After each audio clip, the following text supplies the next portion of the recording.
Cape Premier Alan Winde has appointed MEC of Cultural Affairs and Sport Anroux Marais as acting Community Safety MEC. He's replacing the suspended Albert Fritz.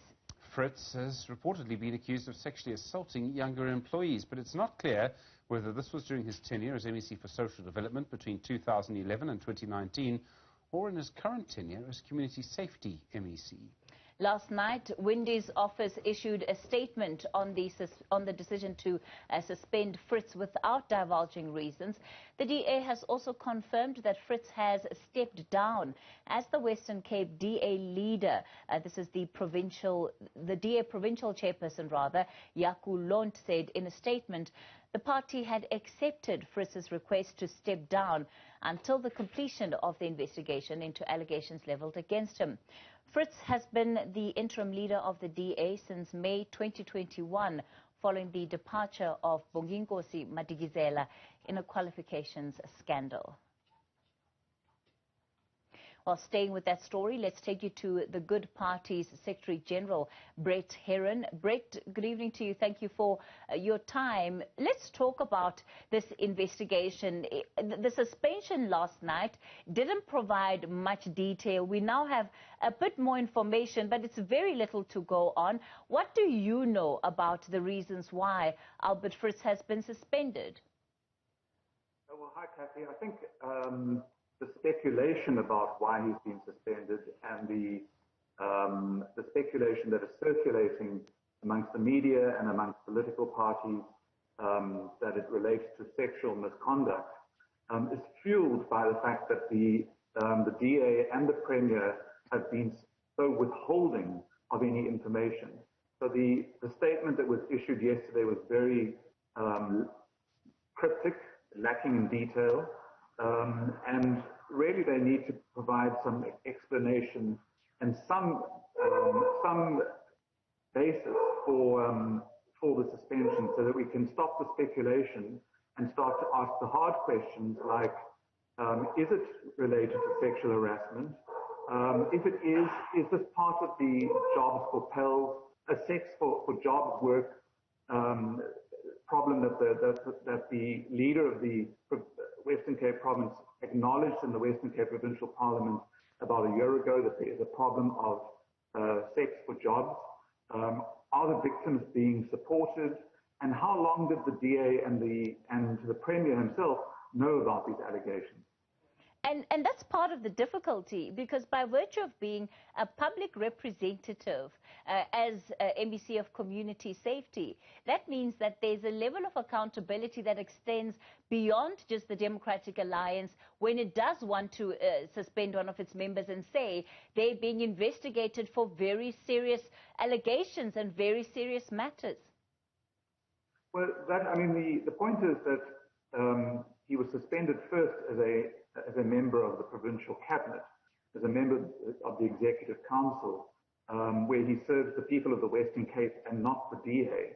And so that is the basis upon which the Premier owes the people of the Western Cape an explanation or some basis for or information about what the suspension is about.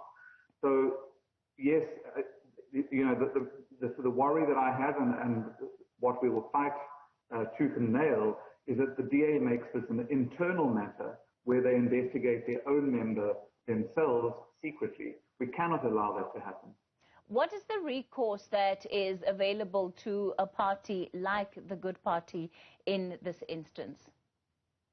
Well, we have access to questions, both oral and written questions in the legislature, and we will use that if we have to, if the Premier is not forthcoming about the basis for the suspension and how the investigation will unfold into whatever the allegations are.